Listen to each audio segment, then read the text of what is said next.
देखो, कंपनी में और सोल प्रोप्राइटरशिप में क्या फर्क है, पहले उसको समझते हैं। सोल प्रोप्राइटरशिप मतलब क्या? सोल प्रोप्राइटरशिप मतलब कोई भी पर्सन, एक इंडिविजुअल पर्सन कोई बिजनेस को ओन करता है, यानी कोई बिजनेस को चलाता है, तो उसको हम क्या बोलते हैं? सोल प्रोप्राइटर्स बोलते हैं। यहाँ पे जो ओनर्स रहता है, यहाँ पे सिर्फ एक ही ओनर्स रहता है, इंडिविजुअल। ये ओनर खुद ही बिजनेस को क्या करता है? मैनेज करता है।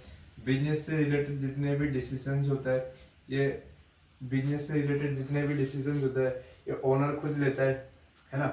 सो सोल प्रोप्राइटरशिप के केस में क्या होता है ना, ये बिजनेस और जो मालिक है इसको हम एक ही मानते हैं, ठीक है। तो बिजनेस है और जो ओनर है, इन दोनों को हम क्या मानते हैं? सोल प्रोप्राइटरशिप के केस में इन दोनों को हम सेम मानते हैं। बट कंपनी के केस में कुछ अलग तरीके का है। कंपनी में क्या होता है? कंपनी में क्या होता है? कंपनी में जैसे ही कंपनी बन जाता है, एक बार कंपनी इनकॉर्पोरेट हो जाता है, एक बार कंपनी इनकॉर्पोरेट हो जाता है, एक बार जैसे ही कंपनी इनकॉर्पोरेट हो जाता है, इसके जो ओनर्स रहते हैं ना, इसके जो ओनर्स, नॉर्मली हम इसको क्या बोलते हैं? मेंबर्स बोलते हैं। ये दोनों क्या बन जाते हैं? अलग अलग आदमी बन जाते हैं। यानी कि कंपनी जैसे ही इनकॉर्पोरेट हो जाता है ना, एक कंपनी क्या बन जाता है? इंडिपेंडेंट पर्सन बन जाता है। वो मेंबर से क्या बन जाता है? अलग अलग बन जाता है। So in case of company, in case of company, जो मेंबर्स होते हैं और जो कंपनी होता है, ये दोनों क्या है? अलग अलग पर्सन है। ये किस में कॉन्सेप्ट है? ये कंपनी में कॉन्सेप्ट है। अब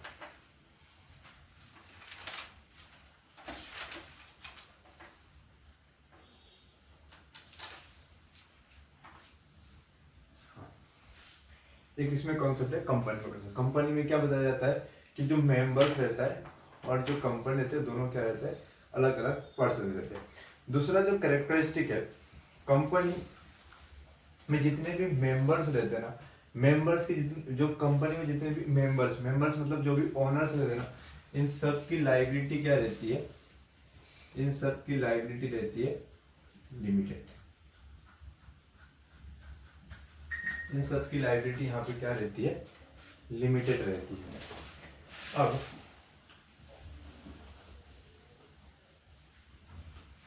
हमने क्या पढ़ा था?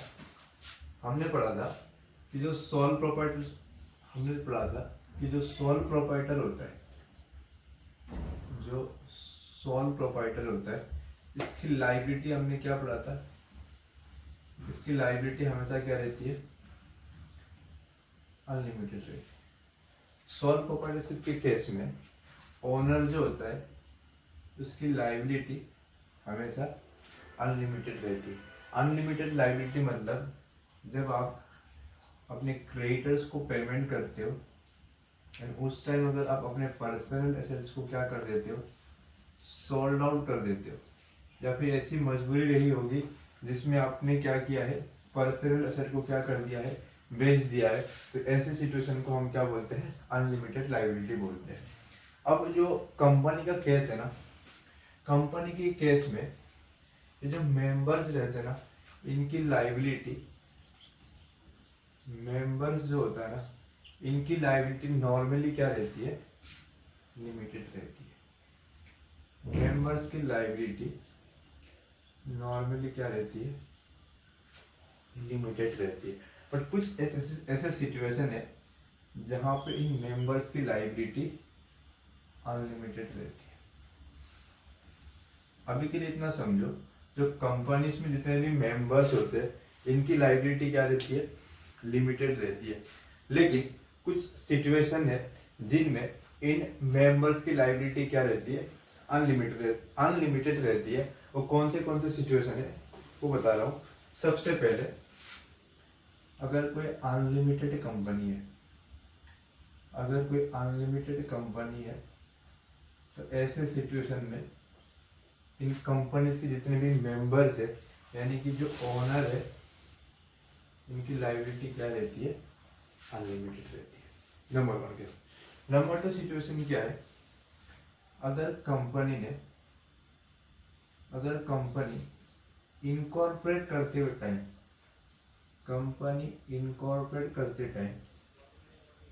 कंपनी को जब आपने इनकॉर्पोरेट किया था, तब आपने क्या दिया था? आपने फॉल्स इंफॉर्मेशन दिया था। आपने क्या दिया था? फॉल्स इंफॉर्मेशन दिया था। ऐसे सिचुएशन में भी मेंबर्स की लायबिलिटी क्या रहती है? अनलिमिटेड रहती है। फिर से एक बार पढ़ते हैं, उसमें डीप में पढ़ते हैं। एक बार कंफ्यूजन करवा देता हूँ। नॉर्मली क्या होता है? सोल प्रोप्राइटर के केस में ओनर्स की लायबिलिटी अनलिमिटेड रहती है, बट कंपनी की केस में मेंबर्स जो होते हैं, मेंबर्स मतलब ओनर्स जो होते हैं, उनकी लायबिलिटी जनरली लिमिटेड रहती है। बट कुछ एक्सेप्शन केस है, बट कुछ क्या है? एक्सेप्शन सिचुएशंस है जहाँ पे ये जो मेंबर्स है, ये जो ओनर्स है, इनकी लायबिलिटी क्या रहती है? अनलिमिटेड रहती है। अब वो कौन से सिचुएशन है? सबसे पहला, फर्स्ट है, अगर कंपनी खुद ही अनलिमिटेड कंपनी है, कंपनी अगर खुद ही क्या है? अनलिमिटेड है, तो ऐसे सिचुएशन में इन मेंबर्स की लायबिलिटी क्या रहेगी? अनलिमिटेड रहेगी। ये तो हो गया फर्स्ट सिचुएशन। नंबर 2, कंपनी जब आपने इनकॉर्पोरेट किया था, तो उस टाइम कंपनी इनकॉर्पोरेशन करते टाइम, कंपनी को बनाते टाइम आपने क्या किया था? आपने फॉल्स इंफॉर्मेशन दिया था। तो ऐसे सिचुएशन में भी जो मेंबर्स की लायबिलिटी रहती है, वो क्या रहती है? अनलिमिटेड रहती है। इसको थोड़ा सा डीप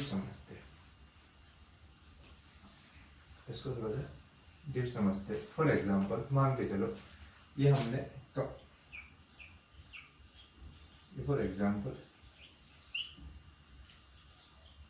हम चाहते हैं कि हम एक ABC नाम का क्या करना चाहते हैं। फॉर एग्जांपल मैं चाहता हूँ कि मैं एक कंपनी इनकॉर्पोरेट करना चाहता हूँ ABC नाम का। अच्छा, कंपनी जब हम रजिस्टर करते हैं, जब हम कंपनी इनकॉर्पोरेशन करते हैं ना, हम किसके पास जाके रजिस्टर करते हैं? ROC के पास। ये ROC कौन है? Register office of company. Company registration करते टाइम हम किसके पास जाकर रजिस्टर करते हैं? कि इनकॉर्पोरेशन जो भी डॉक्यूमेंट्स किसके पास सबमिट करते हैं? ROC के पास सबमिट करते हैं। अब जब हम कंपनी बना रहे थे, कंपनी बनाते टाइम इनकॉर्पोरेट करते हुए टाइम हमने क्या किया? एग्जाम्पल, मैंने क्या किया? फॉल्स इंफॉर्मेशन दे दिया। यानी कि मेरे जो डिटेल्स थे ना, फॉर एग्जाम्पल मान के चलो पैन कार्ड का इंफॉर्मेशन हो गया, या फिर आधार कार्ड का इंफॉर्मेशन हो गया, या फिर बहुत सारे इंफॉर्मेशन जो मैंने क्या किया था? फॉल्स इंफॉर्मेशन दिया था, फॉल्स डॉक्यूमेंट्स दिया था। फिर डॉक्यूमेंट्स जो भी मैंने सबमिट किया था ROC को, इसमें मैंने बहुत सारी बातें क्या लिखी हुई थी? रॉन्गफुल इंफॉर्मेशन दिया था। तो ऐसे सिचुएशन में इन कंपनीज के जितने भी मेंबर्स रहते हैं, और या फिर जो भी प्रोमोटर्स रहता है, इन सब की लायबिलिटी क्या बन जाएगी? अनलिमिटेड बन जाएगी। ये हो गया दूसरा कंडीशन। तीसरा सिचुएशन क्या है?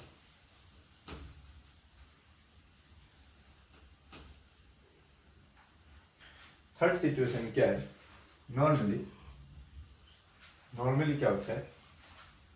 मिनिमम, उसको समझने से पहले हम मिनिमम नंबर ऑफ मेंबरशिप करते हैं।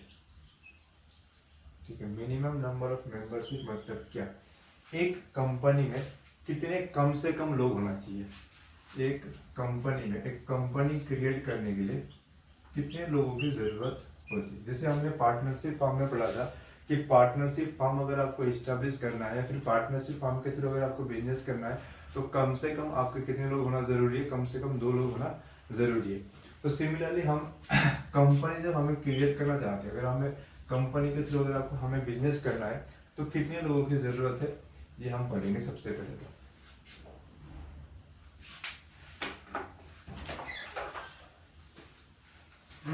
कट कर देगा। क्या पढ़ रहे थे कि एक कंपनी में कम से कम मिनिमम कितने मेंबर्स होना जरूरी है। तो हमने कहा था प्राइवेट कंपनी के केस में 2 और पब्लिक कंपनी के केस में 7। क्या होगा अगर इनमें से मेंबर्स कम हो गए, तो हम ये वाला सिचुएशन पढ़ने जा रहे हैं। अगर मान के चलो प्राइवेट कंपनी में 2 मेंबर्स की होना जरूरी थी और पब्लिक कंपनी के इसमें 7 मेंबर्स का होना जरूरी था। मान के चलो ये पब्लिक कंपनी में अगर 6 मेंबर्स हो गए या फिर प्राइवेट कंपनी में अगर 1 मेंबर हो गया, तो ऐसे सिचुएशन में क्या होगा, हम वही पढ़ने जा रहे हैं। ठीक है, एक एग्जांपल से समझते। फॉर एग्जांपल एक ABC लिमिटेड पब्लिक कंपनी था। अब पब्लिक कंपनी में कम से कम कितने मेंबर्स का होना जरूरी है, कम से कम 7 मेंबर्स का होना जरूरी है। फॉर एग्जांपल यहाँ पे ABCDEFG 3 6 7 लोग यहाँ पे क्या थे, मेंबर्स थे। अब इनमें से क्या हो गया, ए बी ना नहीं चाहते कि अब कंपनी में मेंबर्स बनना नहीं चाहते। इन्होंने क्या कर दिया, फॉर एग्जांपल आज Jan 10 है, ए और बी अपने मेंबरशिप से क्या हो गए, हट गए। अब इस कंपनी में कितने मेंबर्स हो गए, 5 मेंबर। मिनिमम रिक्वायरमेंट क्या था, 7। मिनिमम रिक्वायरमेंट से कम में चल रहे अब, है ना। तो ऐसे सिचुएशन में क्या होगा, अगर कोई company minimum number of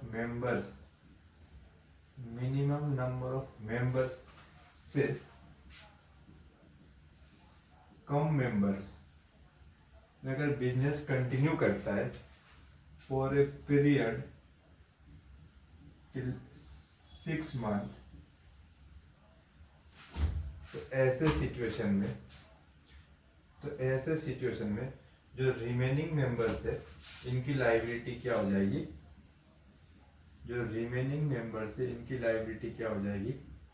unlimited हो जाएगी। अब ऐसे सिचुएशन में क्या हो जाएगी, फॉर एग्जांपल पब्लिक कंपनी में 7 मेंबर्स का होना जरूरी है। अब क्या होगा, यहाँ पे ओनली 6 मेंबर्स हो गए। तो अगर मिनिमम नंबर ऑफ मेंबर्स अगर मेंबर्स कम हो जाते हैं, तो ऐसे सिचुएशन में मिनिमम नंबर ऑफ मेंबर्स कितना होना था, 7 होना था। अब इनमें से अगर मिनिमम नंबर ऑफ मेंबर्स अगर कोई मेंबर्स कम हो जाते हैं, यानी कि हमारे एग्जांपल में अगर 6 मेंबर हो जाते हैं, तो ऐसे सिचुएशन में क्या रहेगा, जितने भी रिमेनिंग मेंबर्स है उनकी लायबिलिटी क्या हो जाएगी, अनलिमिटेड हो जाएगी। अगर मिनिमम नंबर ऑफ मेंबर्स से अगर कोई मेंबर्स कम हो जाता है, किसी भी कंपनी में मेंबर्स कम हो जाते हैं और जो कंपनी है वो बिजनेस कंटिन्यू करता है for a period of more than 6 month, तो ऐसे सिचुएशन में रिमेनिंग मेंबर्स की लायबिलिटी क्या हो जाएगी, अनलिमिटेड। सबसे पहले हमने पढ़ा कोई अगर अनलिमिटेड कंपनी है तो ऐसे सिचुएशन में जितने भी मेंबर्स है उनकी लायबिलिटी अनलिमिटेड रहेगी। दूसरा, कंपनी इनकॉर्पोरेट करते टाइम अगर आपने कुछ फॉल्स इंफॉर्मेशन दिया तो ऐसे सिचुएशन में भी मेंबर्स की लायबिलिटी अनलिमिटेड रहेगी। तीसरा हमने क्या पढ़ा था, अगर कोई कंपनी है मिनिमम नंबर ऑफ मेंबर्स से कम नंबर ऑफ मेंबर्स से क्या करता है, बिजनेस कंटिन्यू करता है, तो ऐसे सिचुएशन में जो रिमेनिंग मेंबर्स है उनकी लायबिलिटी क्या रह जाएगी, अनलिमिटेड रह जाएगी। फॉर एग्जांपल ABC एक पब्लिक कंपनी है। ABC एक क्या है, पब्लिक कंपनी है। अब एक पब्लिक कंपनी को कितने नंबर्स ऑफ मेंबर्स मेंटेन करने की जरूरत है, 7। अब एक मिनिमम नंबर ऑफ मेंबर्स कितने कंटिन्यू करने की जरूरत है, 7। अब ये पब्लिक कंपनी में ना जैन 10 में क्या हो गया, एक मेंबर फॉर एग्जांपल 2 मेंबर्स यहाँ से निकल के चले जाते हैं। अब यहाँ पे कितने मेंबर्स हो गए, 5, यानी कि मिनिमम नंबर ऑफ मेंबर से अब कम हो गए मेंबर्स, ठीक है। जैन 10 को क्या हो गया, मेंबर 5 हो गए। अब ऐसे सिचुएशन में क्या हो गया, मिनिमम नंबर ऑफ मेंबर से कम हो गए मेंबर्स, और उसके बाद ये कंपनी यानी कि जैन 10 जिस दिन company minimum number of member से कम हो गए एंड उसके बाद भी अगर कंपनी 6 मंथ तक बिजनेस कंटिन्यू करता है, उसके बाद भी अगर कंपनी 6 मंथ से ज़्यादा बिजनेस कंटिन्यू करता है, तो जो रिमेनिंग मेंबर्स है, रिमेनिंग मेंबर्स हमारे एग्जांपल में कितने हो गए थे, 5, तो इनकी लायबिलिटी क्या हो जाएगी, अनलिमिटेड हो जाएगी। ये तो हो गया तीसरा कंडीशन। फोर्थ कंडीशन क्या है, फोर्थ सिचुएशन क्या है, फोर्थ सिचुएशन क्या है, अगर कंपनी प्रोस्पेक्टस, कंपनी ने प्रोस्पेक्टस इशू करते टाइम अगर कोई फॉल्स इंफॉर्मेशन देता है, प्रोस्पेक्टस इशू करते टाइम अगर फॉल्स इंफॉर्मेशन देता है, तो ऐसे सिचुएशन में कंपनी के जितने भी डायरेक्टर है, कंपनी के जितने भी डायरेक्टर है, कंपनी का प्रोमोटर, अच्छा ये प्रोस्पेक्टस बनाने के लिए हमने किसी एक्सपर्ट को हायर किया था, वो एक्सपर्ट, या फिर कोई भी पर्सन जिसको हमने प्रोस्पेक्टस में एज एन डायरेक्टर मेंशन किया था, तो इन सब की लायबिलिटी क्या हो जाएगी, अनलिमिटेड। ऐसे सिचुएशन में इन सब की लायबिलिटी क्या हो जाएगी, अनलिमिटेड हो जाएगी। प्रोस्पेक्टस मतलब क्या, जनरली समझते हैं प्रोस्पेक्टस मतलब क्या। जब कंपनी कभी भी शेयर्स इशू करता है तो कंपनी एक डॉक्यूमेंट इशू करता है, क्या इशू करता है, डॉक्यूमेंट इशू करता है। इस डॉक्यूमेंट में क्या लिखता है, जैसे फॉर एग्जांपल जब हम स्कूल्स में एडमिशन लेने जाते हैं ना, तो स्कूल वाले हमें क्या पकड़ा देंगे, एक पर्ची पकड़ा देंगे। अच्छा, इस पर्ची में कंपनी क्या लिखती है, पर स्कूल क्या लिखती है, अपने स्कूल्स के बारे में तारीफ करेगी, स्टूडेंट्स के बारे में, स्टूडेंट्स की फोटो, अच्छी अच्छी फोटो क्लिक करेगी। यहाँ पे कंपनी स्कूल लिखेगी कि यहाँ पे हम बहुत सारे फैसिलिटीज देते हैं, ये देते हैं, वो देते हैं। तो इसको हम क्या बोलते हैं, इसको हम बोलते हैं प्रोस्पेक्टस।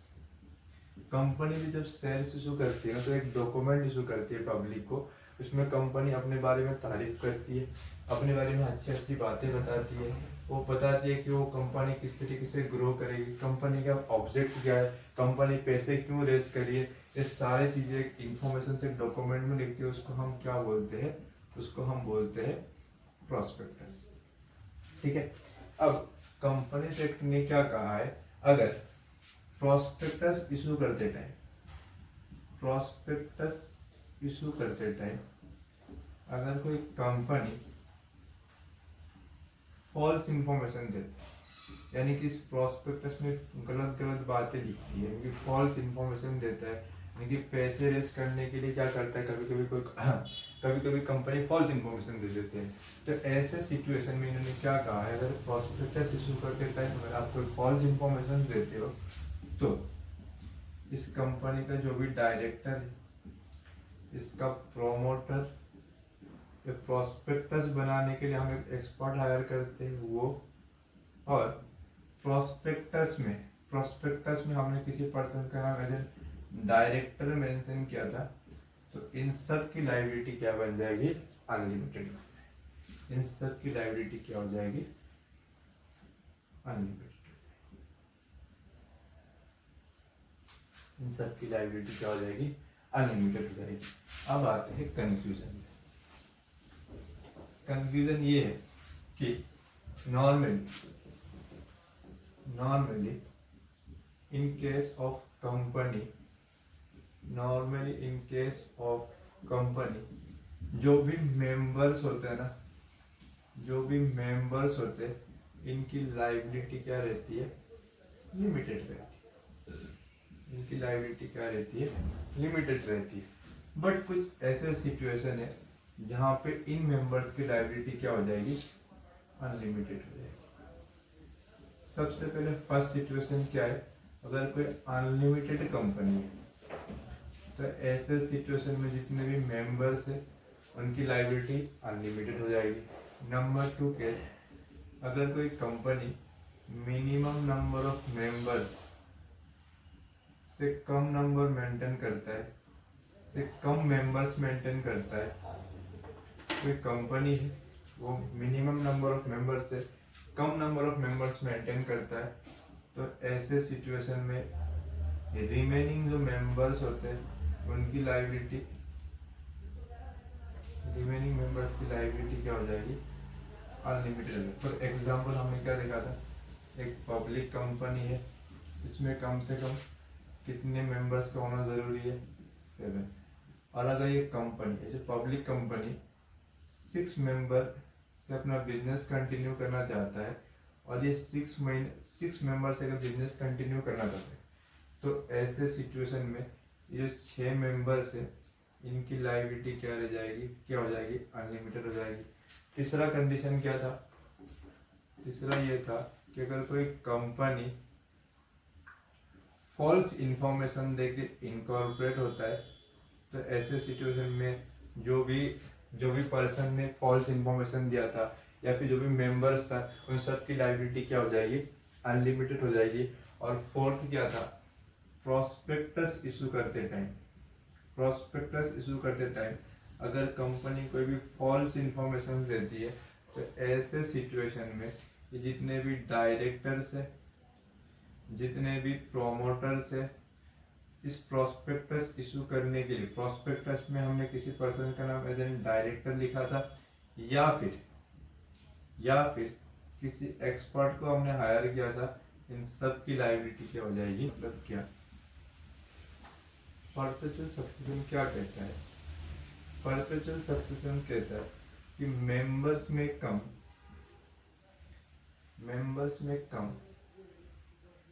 एंड मेंबर्स में गो, बट कंपनी जो है ना वो हमेशा क्या करेगा, कंटिन्यू करेगा। फॉर एग्जाम्पल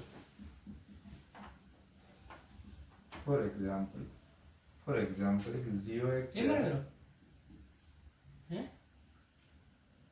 जियो एक क्या है, जियो एक कंपनी। अब इनमें फॉर एग्जाम्पल मैं क्या बन जाता हूँ, शेयर होल्डर बन जाता हूँ, एक शेयर होल्डर बन जाता है। यहाँ पे और भी क्या है, ऑनर से, फॉर एग्जाम्पल ए नाम का आदमी, बी भी ओनर है और सी भी क्या है, ओनर है। जो भी पर्सन किसी भी कंपनी का शेयर्स लेता है उसको हम क्या बोलते हैं, शेयर होल्डर्स बोलते हैं। अब परपेचुअल सक्सेशन क्या बोलता है, फॉर एग्जाम्पल यहाँ पे अभी तक कितने में, हाँ, ओनर से 4, इनमें से विक्रम शर्मा है ना, इनको मेंबर नहीं बनना, इन्होंने अपना शेयर्स को क्या कर दिया, इनको सोल्ड कर दिया, ठीक है। तो ऐसे सिचुएशन में इनके जाने के बाद फिर कंपनी क्या रहेगा, कंपनी करेगा कंटिन्यू, कंपनी क्या रहेगा, कंपनी अपने बिजनेस को क्या करेगा, कंटिन्यू करेगा। कहने का मतलब ये है कि मेंबर्स के आने या जाने के बाद, मेंबर्स के आने या मेंबर्स के जाने से, मेंबर्स के आने से या फिर मेंबर्स के जाने से कंपनी कभी भी क्या नहीं होगा, स्टॉप। कंपनी अपने काम कभी भी रोकेगा नहीं, कंपनी हमेशा क्या रहेगा, कंटिन्यू रहेगा, ठीक है। पर्पस ऑफ सक्सेशन क्या कहता है, मेंबर्स में कम और मेंबर्स में गो, और कंपनी हमेशा क्या रहेगा, चलता ही रहेगा। ये किसका कॉन्सेप्ट है, परपेचुअल सक्सेशन का। अगला जो हमारा कॉन्सेप्ट है, क्या कंपनी सिटीजन है, क्या कंपनी सिटीजन है, तो कंपनीज एक्ट ने कहा है, कंपनीज एक्ट ने कहा है, दो कंपनी इनकॉर्पोरेट हो जाता है लॉ से, दो कंपनी एक आर्टिफिशियल पर्सन है, दो कंपनी एक आर्टिफिशियल पर्सन है, ये अपने नाम से कोई भी प्रॉपर्टी ओन कर सकता है, ये एक नेचुरल पर्सन के जैसा ही काम कर सकता है, बट स्टिल ये क्या नहीं है, सिटीजन नहीं है। ठीक है, तो कंपनी क्या नहीं है, कंपनी सिटीजन नहीं है, बट कंपनीज को ना कुछ फंडामेंटल राइट्स दिया गया है। अब कंपनी को कौन सा फंडामेंटल राइट एप्लीकेबल है, तो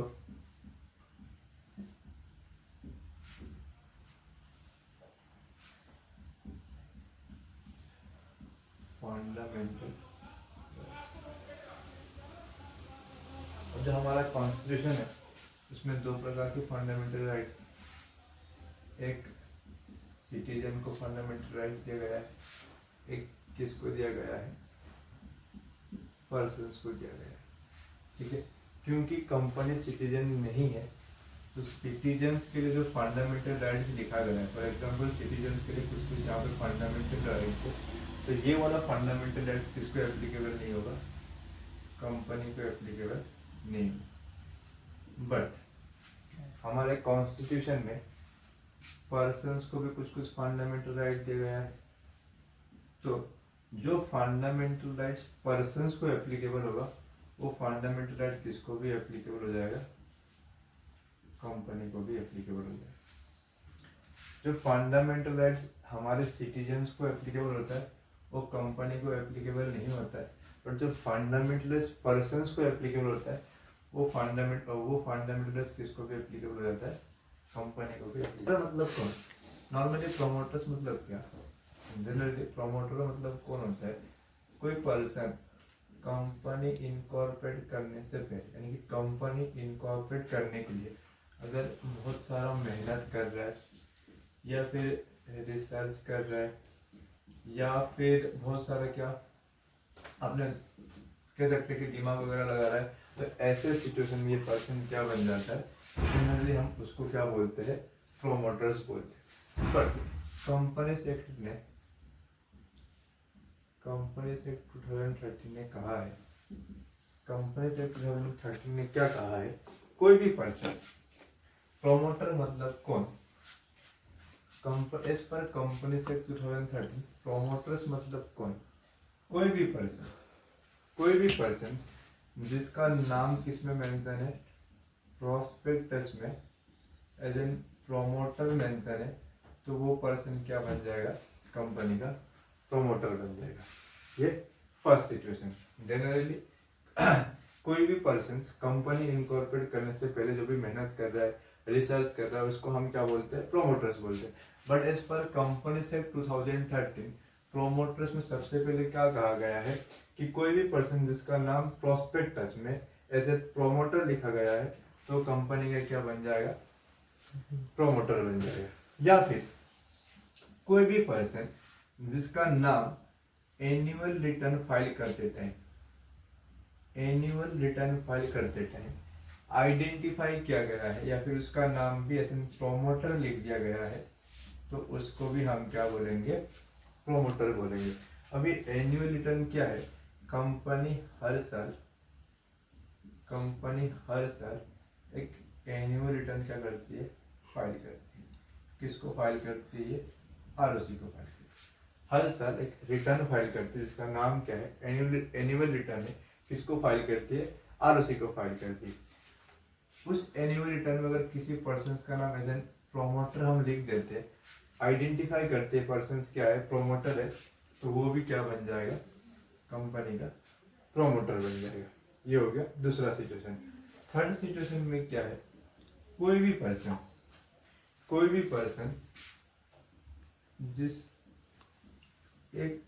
पर्सन जो कंपनी को क्या करता है, कंट्रोल करता है। कोई भी पर्सन जो कंपनी को क्या करता है, कंट्रोल करता है, उसको हम क्या बोलते हैं, उसको भी हम बोलेंगे प्रोमोटर। कोई भी पर्सन जो किसी कंपनी को क्या करता है, किसी कंपनी के बिजनेस को क्या करता है, यानी कि अफेयर्स ऑफ कंपनी को क्या करता है, कंट्रोल करता है, तो उस पर्सन को भी हम क्या बोलेंगे, प्रोमोटर बोलेंगे। चाहे वो पर्सन कंट्रोल कर रहा है as an shareholders control कर रहा है, चाहे एज एन डायरेक्टर कंट्रोल कर रहा है, और अदरवाइज मतलब क्या, तो शेयर होल्डर्स नहीं है, वो डायरेक्टर भी नहीं है, एक नॉर्मल पर्सन है, बट वो कंपनी को क्या करता है, कंट्रोल करता है, कंपनी के सारे बिजनेस को संभालता है। तो ऐसे सिचुएशन में ये पर्सन भी क्या बन जाएगा, प्रोमोटर्स बन जाएगा। एक एग्जांपल से समझते हैं, फॉर एग्जांपल ये एक शेयर होल्डर है, जो कंपनी को क्या करता है, कंट्रोल करता है। तो ये क्या बन जाएगा, प्रोमोटर बन जाएगा।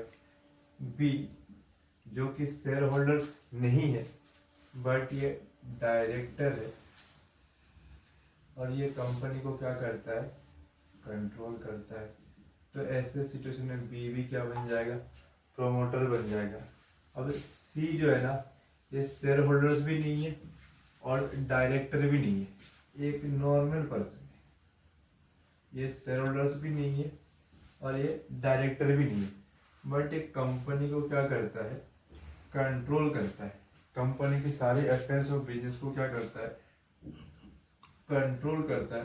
तो ये भी क्या बन जाएगा, ये भी बन जाएगा, ठीक है।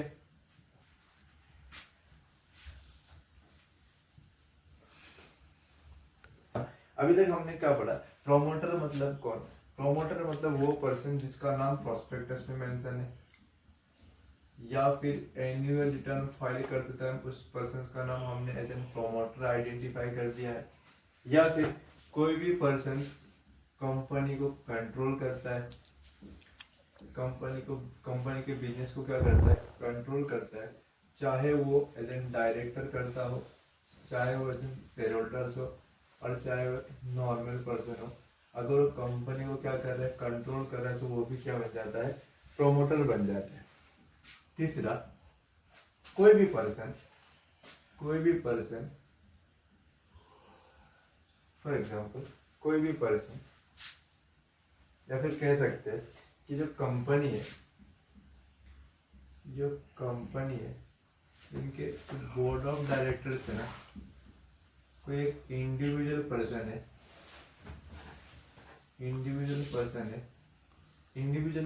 के कहने से क्या करता है, बोर्ड ऑफ डायरेक्टर्स एक्ट करता है। तो ये जो इंडिविजुअल पर्सन है, ये भी क्या है, कंपनी का प्रोमोटर। इसको थोड़ा सा एग्जांपल से समझते हैं।